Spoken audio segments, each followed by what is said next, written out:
오늘 처음에 시작할 때에 그때에 가이사 아구스도가 영을 내려 천하로 다 호적하라 하였다. 이것이 예수님의 탄생과 무슨 관련이 있어서 지금 이 로마 황제 아구스도가 호적하라는 명령을 내린 거하고 지금 무슨 예수님의 탄생이 무슨 관계가 있는가, 지금 이것을 지금 얘기하고 있습니다. 어떻게 된 사실이냐면 그 당시 사회가 로마의 통치 가운데 있었습니다. 예수님이 탄생할 그 당시에 전 세계적인 정세를 지금 얘기해 주는 겁니다.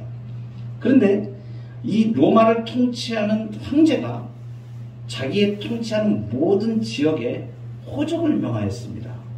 왜 호적을 하라고 명하였을까? 이유가 있습니다. 사람들이 전부 다 몇 사람이 있고 몇 명이 있고 뭘 하기 위해서 그럴까요? 세금을 걷기 위해서 그런 겁니다.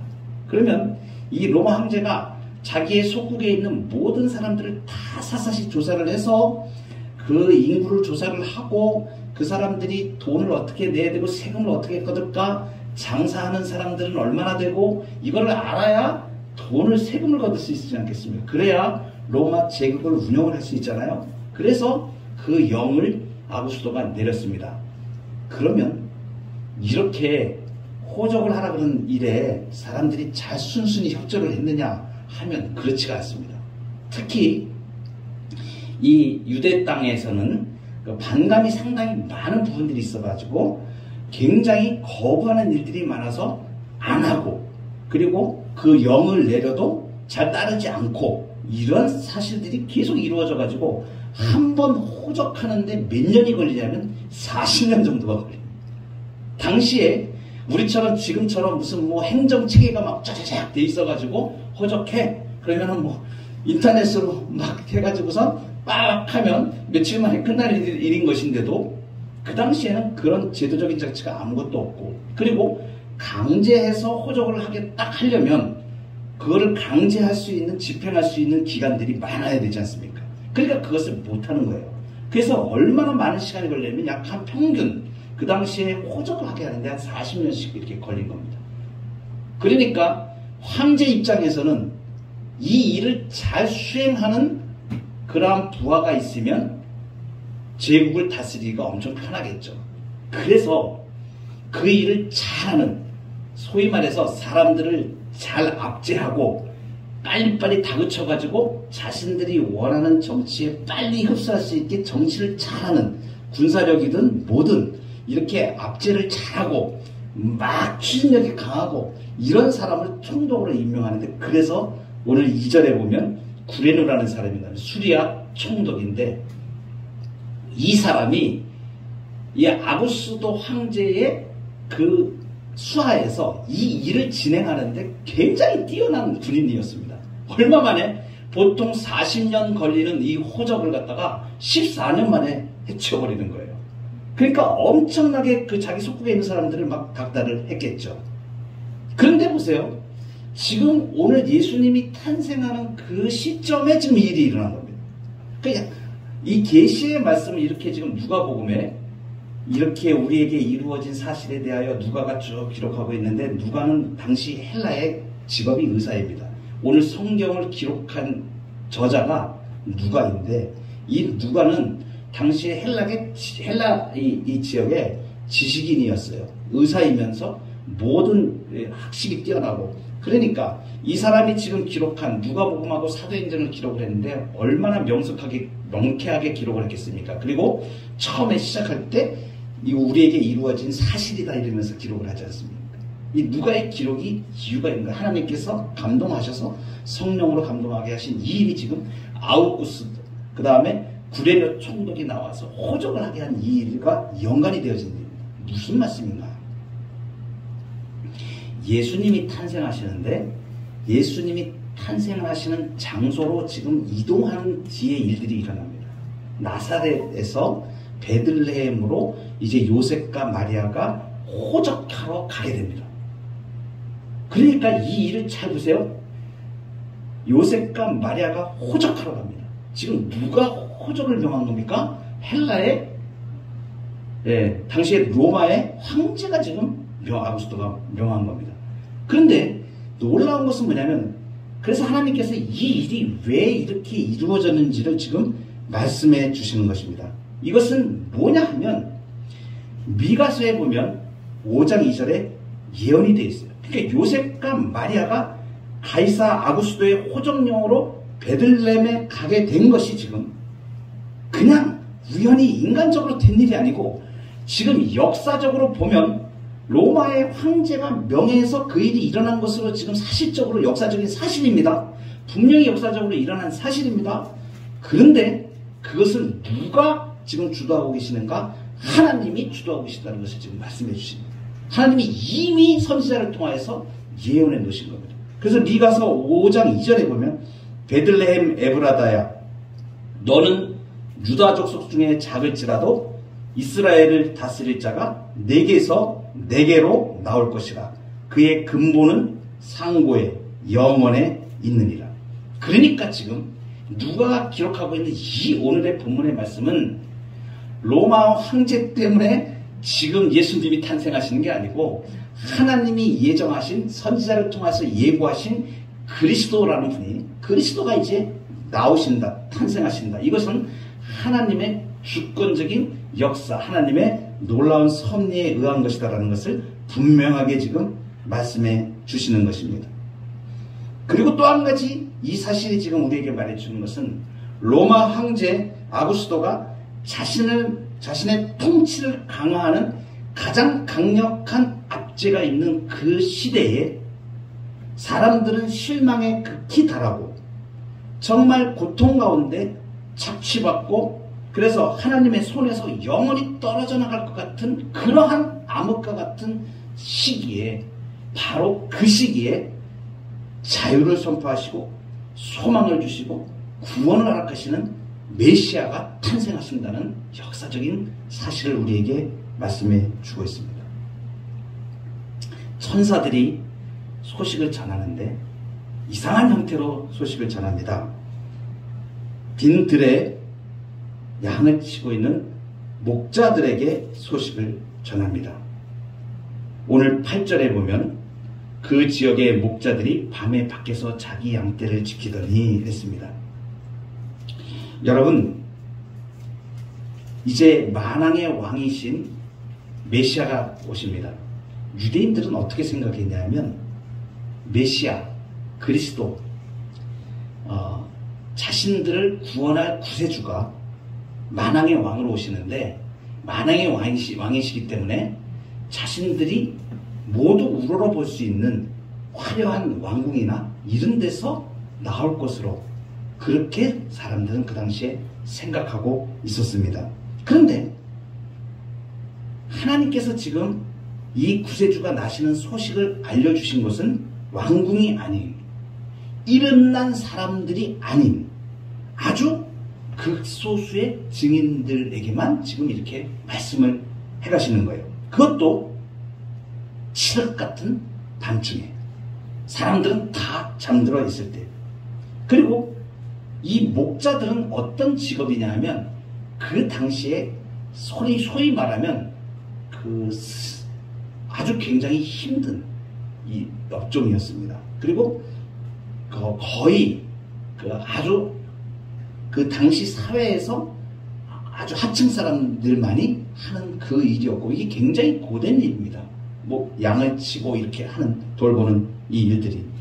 그러니까 사람들에게 천대받고 인정받지 못하고 부함도 없고 가난하고 소유도 없고 이런 사람들 이름도 없고 알아주지도 않는 그 목동들에게 천사가 가서 얘기를 하죠.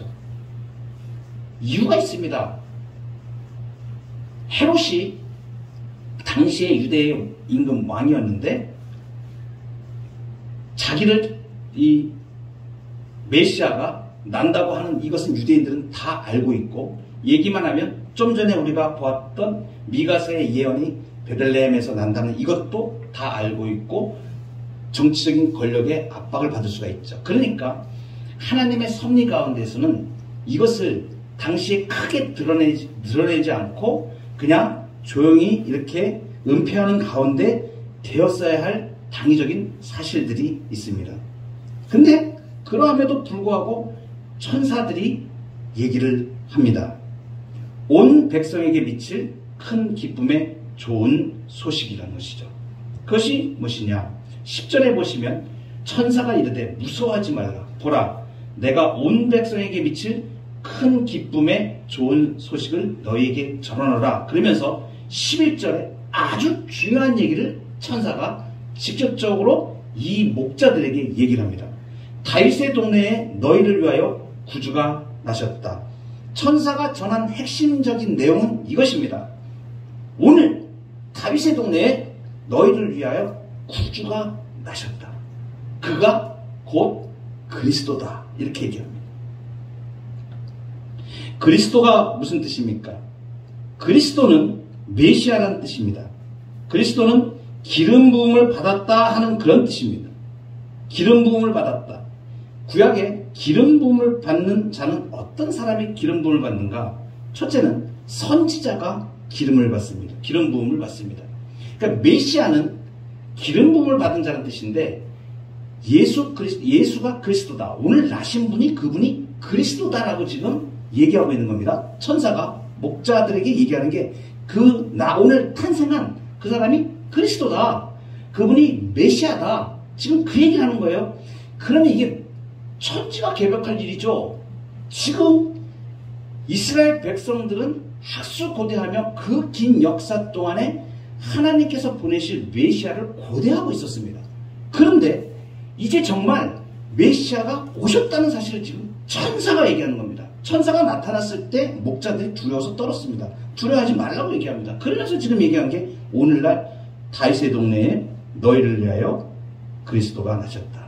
구주가 나셨다. 곧 그리스도 주시리라. 여러분, 다윗의 동네라고 얘기하는 거기에 특별한 의미가 있습니다. 다윗의 동네 무엇이 생각이 드십니까? 마태복음에는 아브라함과 다윗의 자손 예수 그리스도의 계보라고 얘기하였죠.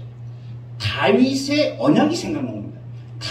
다윗을 하나님께서 이 구약에 있는 이 내용을 언약을 말씀하실 때 다윗하고 약속을 하셨거든요. 네 왕위가 영원하리라. 그 왕위가 영원한데 이스라엘이 바벨론에 망할 때 북왕국이 망하고 남왕국이 멸망할 때 그 왕위가 끊어지지 않았습니까? 그 왕위가 지금 이어지는 걸 말하는 거예요.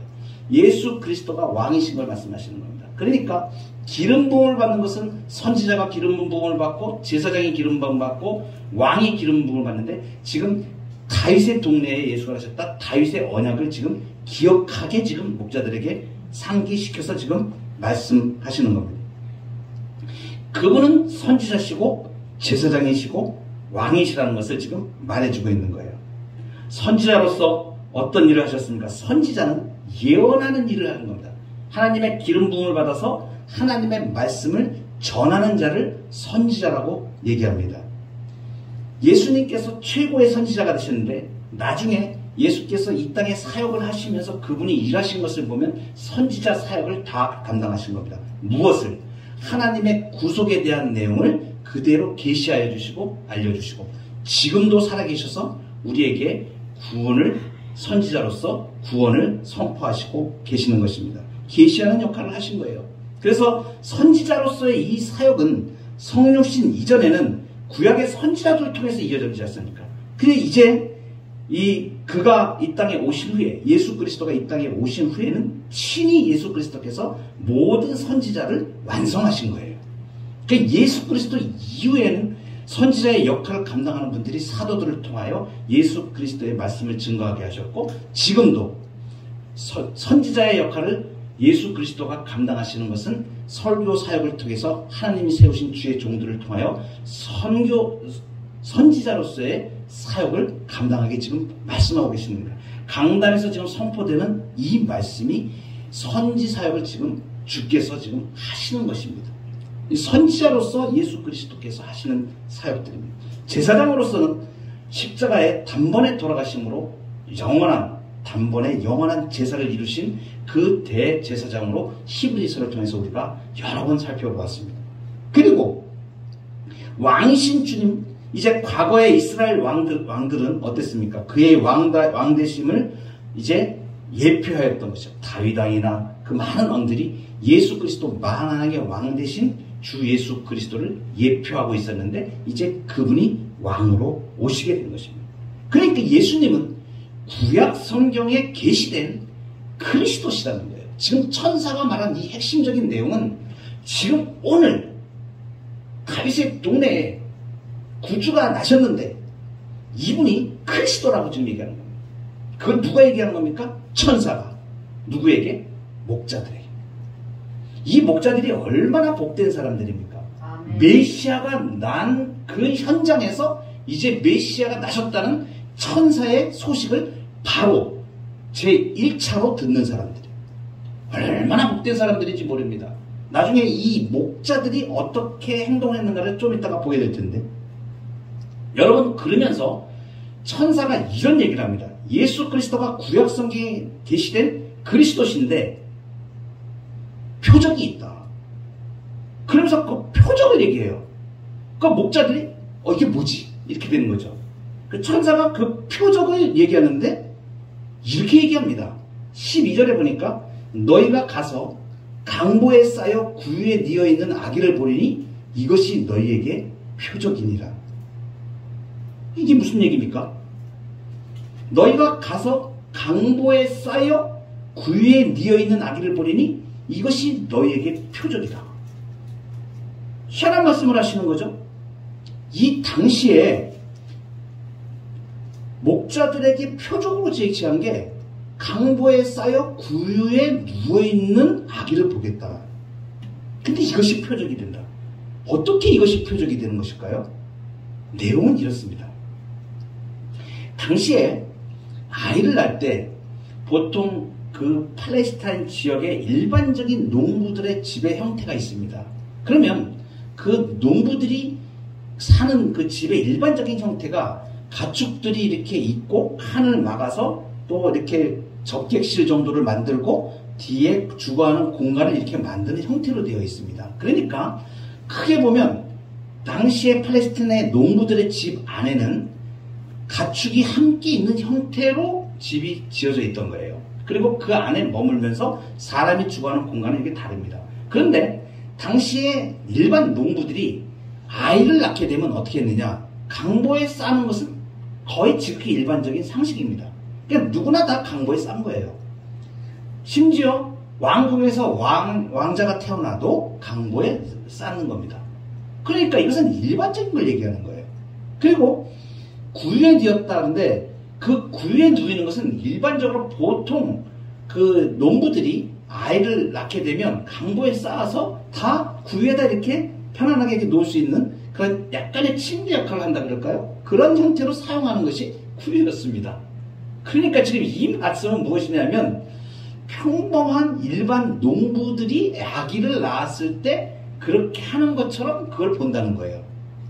근데 이것이 어떻게 표적이 됩니까? 여기에 비밀이 있는 겁니다.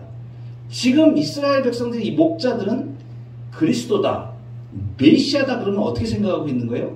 화려한 왕궁에서 나와야 되는 거예요. 우리가 상상할 수 없는. 그러니까 그 어마어마하게 신분이 높으신 그 메시아가 나오신다고 하면 이 평범한 목자들, 평범하게 일상을 살아가는, 가뜩이나 그 사회에서는 별로 취급도 못 받는 그러한 데 살아가는 사람들은 엄두도 낼 수 없는 일인 것입니다. 그 어마어마한 존귀하신 그 왕자를 내가 본다, 이것은 상상할 수가 없었던 일이에요. 그런데 지금 천사가 얘기하는 것은 이게 표적이라는 거예요. 너희가 가서 봐라. 근데 그분이 그리스도라는 거예요. 이게 얼마나 큰 일인가. 그런데 모든 사람이 화려한 궁성에서 자기들은 만날 수도 없는 그분이 이 땅에 오셨다는 사실을 자기들은 배알할 수도 없는 그러한 존재들인데 지금 누구를 만나게 되는 거예요? 그 메시아, 그 하나님의 아들을 지금 이 목자들이 목전에서 보게 된다는 사실입니다. 그런데 그것이 너희들의 표적이라고 얘기를 하는 거예요. 그래서 그게 표적이 되는 겁니다. 그러면 이 표적이 표적인 것을 확증하는 무슨 조건이 있는가? 그냥 평범한 아이일 수도 있잖아요. 그런데 분명하게 천사가 이것이 표적이라고 얘기를 하면서 그것을 확증해 줍니다. 그 확증이 어디 나오냐면 바로 이어지는 13절에 나옵니다. 호련히 수많은 천군이 그 천사들과 함께 하나님을 찬송하여 이르되, 수많은 천군이, 수많은 이 표현하니까 천사가 그냥 때려져 있는 겁니다. 영물입니다. 하나님이 지으신 주의 백성들에게 그 하나님의 일을 진행하기 위하여 창조한 피조물들입니다. 영물입니다. 그 천사들이 하늘에서 천군이라고 그러죠. 천군, 천사가 지금 쫙 해서 하나님을 찬송하는 것입니다. 이것이 이 표적이 되는 거예요. 이 천사가 얘기한 것이. 그런데 그 찬송하는 내용이 어떻게 되냐면 14절에 보니까 지극히 높은 곳에서는 하나님께 영광이요 땅에서는 하나님이 기뻐하신 사람들 중에 평화로다. 많은 사람들이 성탄절이 되면 이 내용을 많이 암송도 하고, 옛날에 새벽송이라고 우리가 새벽에 성탄절에 새벽송 이렇게 돌 때는 이걸 많이 암송을 했어요.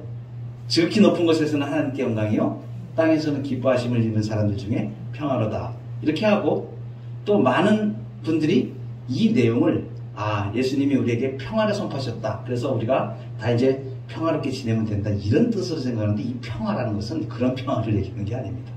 이 평화는 제약된 인간, 하나님과 원수되었던 인간이 이제 하나님과 화목되어지는 예수 그리스도로 인하여 완전한 하나님과의 평화를 이루는, 죄인, 어둠과 사망 가운데 완전히 죽을 수밖에 없는 이 죄인들이 하나님과 적대 관계에 있었던 것에서 평화가 이루어졌다는 그 평화를 말하는 것입니다. 인간들 사이에서 지켜지는 그런 평화를 말하는 것이 아닌 것이죠. 죄 가운데 있어서 하나님의 진노와 죽음의 공포로 하나님과 완전히 원수되었던 그 인간이 이제 이 예수 그리스도로 인하여 하나님과 평화를 이루게 되었다는 이것을 지금 천군 천사가 선포하는 것입니다. 이것이 예수님이 구주가 되신 표적입니다. 강보에 쌓여 구유에 누워있는 그 아기를 목자들이 보고 메시아인 것을 알게 되었고, 이들이 반응한 것이 어떤 반응입니까?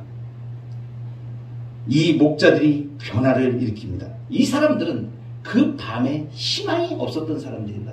평상시에 그냥 자기에게 주어진 그냥 하루의 고단한 일을 그냥 하면서 아무 희망이 없이 살아가던 그 사람들이었는데, 갑자기 이 목자들에게 천사가 나타나서 메시아의 탄생 소식을 알려줍니다. 그리고 표적을 확실하게 얘기를 해주고, 그리고 천군 천사가 거기서 찬송하며 지극히 높은 곳에서는 하나님께 영광이요 땅에서는 기뻐하심을 입은 사람들 중에 평화로다.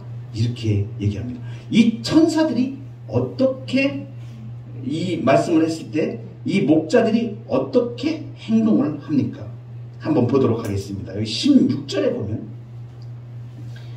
빨리 가서, 그 15절 하반절에 이제 베들레헴으로 가서 주께서 우리에게 알리신 바 이 이루어진 일을 보자 하고, 16절에 빨리 가서 마리아와 요셉과 구유에 누인 아기를 찾아서 17절 보고 천사가 자기들에게 이 아기에 대하여 말하는 것을 전했다. 그럽니다. 우리에게 알리신 바 이 이루어진 일을 보고 그리고 전하게 됩니다. 목자들이 천사가 얘기한 이걸 듣고 천사들이 다 나타나서 표적이라고 얘기를 해주고, 천군 천사가 나타나서 하나님을 찬양하고 이것을 보고 나서 마음이 급해진 거예요. 빨리 가서 확인해야 될 거 아닙니까? 그래서 베들레헴으로 달려가서 아기에 대한 것을 보게 됩니다. 그리고 이것을 전하게 되니까 18절에 보니까 듣는 자가 다 목자들이 그들에게 말한 것을 놀랍게 여겼다. 이것이 예수님이 탄생하셨을 때 일어난 일들의 정황을 지금 누가가 기록하여 전한 것입니다. 여러분, 지금 이 목자들의 행적이 그 이후에 어떻게 되냐 하면 20절에 가보면 목자들은 자기들에게 이르던 바와 같이 듣고 본 그 모든 것으로 인하여 하나님께 영광을 돌리고 찬송하며 돌아가니라. 어떻게 했다는 얘기예요? 천사가 전한 것을 목자들이 다 듣고 보고 확인하고 결정적인 것은 믿지 않을 수가 없지 않습니까? 그냥 믿은 거예요. 아멘. 그리고 그 다음에 어떻게 되는가? 이 목자들이 어디로 어떻게 갔는지 그 내용은 나오지 않습니다.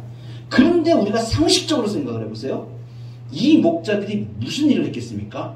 나중에 예수 그리스도께서 팔레스타인 지역을 다니시면서 사역을 하시고 하나님의 아들로서 이적을 행하시고 병든 자를 고쳐주시고 죄인의 친구가 돼서 그 사역을 하실 때 저는 믿음으로 이 사람들도 수많은 사람들이 거기에 동참했을 거라고 저는 믿습니다. 당연한 사실이죠. 이 사람들은 지금 천사로 봤던 사람들이에요. 호련한 천군 천사가 지금 한 것을 그 자리에서 목격한 사람들입니다. 이 사람들의 인생이 뒤집어지지 않으면 이상한 거 아니겠습니까? 그러니까 성경에서는 당연한 사실을 그 이후에는 기록을 하지 않습니다. 그런데 우리가 그냥 상식적으로 생각해봐도 이 사람들은 예수 그리스도를 증거하였다라는 것을 우리가 알 수 있는 것이죠. 하나님의 일을 확실하게 깨닫게 된 것입니다. 그리고 예수 그리스도로 인한 구원을 이 사람들은 확실하게 본 것입니다. 그래서 이 사람들은 예수님을 믿고 이분이 그리스도다라고 얘기하기 시작한 거죠.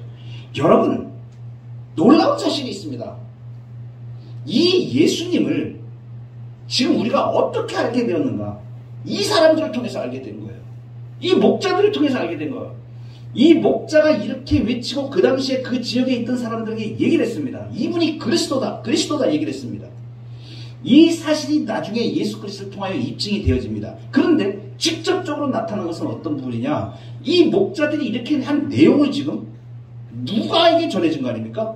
이 성경을 기록한 누가에게 지금 성령께서 이것을 깨닫게 하시고 기록해 하시고 이 목자들의 신앙 고백이 그대로 지금 누가에게 전해져서 누가가 지금 그것을 기록합니다. 그 신앙이 지금 누구에게 온 것입니까? 우리에게까지 전달된 것입니다. 이것이 무엇이냐면 하나님의 계시 보존의 역사입니다. 하나님께서 예수 그리스도 독생자 예수 그리스도를 통하여 이 땅을 구원하시고 나를 구원하시기 위해서 지금 이 일을 하셨다는 거예요.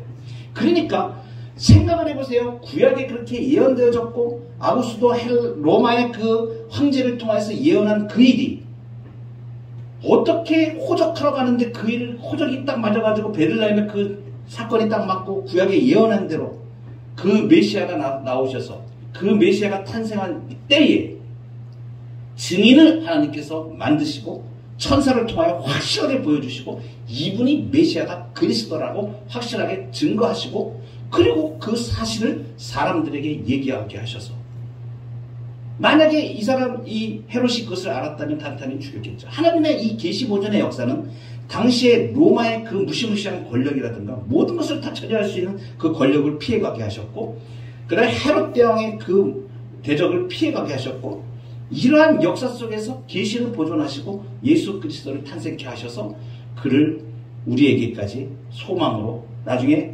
구속의 완성을 이루시기까지 하나님의 구속 역사가 진행되어지고 이 구원의 사실이 예수 그리스도가 우리의 구세주가 되심을 목자들을 통하여 그 증거자들을 통하여 누가를 통하여 사도들을 통하여 그 이후에 예수 믿는 믿음의 백성들을 통하여 우리에게까지 이렇게 전해오도록 하나님께서 계시의 역사를 보존하신 것입니다.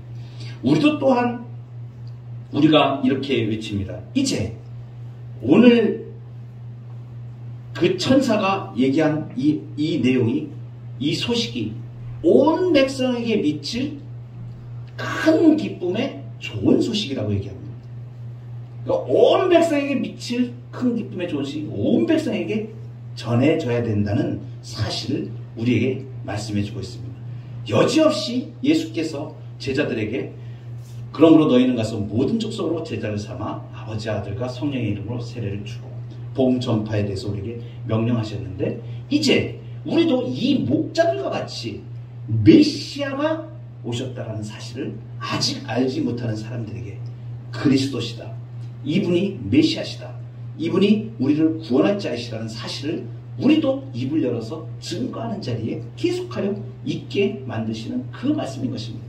우리는 하나님의 계시 보존의 역사 가운데 부름받아 쓰임받고 있는 사람이고, 내가 예수 믿고 신앙 고백하고 나가서 그리스도를 증거하는 일 자체가 지금 하나님께서 이 계시의 역사 가운데 우리를 진행해 가고 하신다는 위대한 사실입니다.